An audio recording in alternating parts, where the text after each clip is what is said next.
before we begin today's session, I believe it would be remiss of me as Ceann Comhairle not to make a few remarks on the issue of the Leinster House bicycle shelter, the infamous shelter, the cost of which has been rightly criticised since it was disclosed. Members of this House have received countless emails, texts and phone calls about the exorbitant cost of the shelter.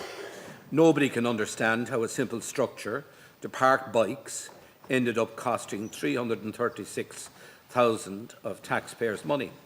I know that I speak for everyone in this House when I say that it's a profound embarrassment and the depth of public anger is entirely justified.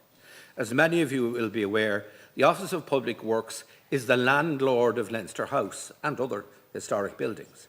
In recent past, they have done outstanding work on the restoration of Georgian Leinster House. I know the chairman of the OPW is preparing a report on the project for the relevant minister. However, as chairman of the Houses of the Oireachtas Commission, I've asked the chairman of the OPW to attend our meeting next week, where he will have the opportunity to explain and to answer questions.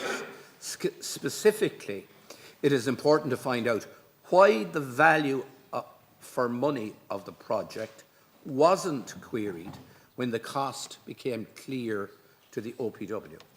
As public representatives, we don't get everything right, and we can be rightly criticised for some of the things we do. However, we understand that taxpayers' money must be spent prudently and carefully, and we know how galling it is for those struggling to pay their bills to read about excessive expenditure of this nature on a bike shelter in Leinster House. So let me say that whatever the findings of the OPW's review, lessons must be and will be learned, and there cannot be a repeat of such unwarranted and indefensible expenditure of taxpayers' money.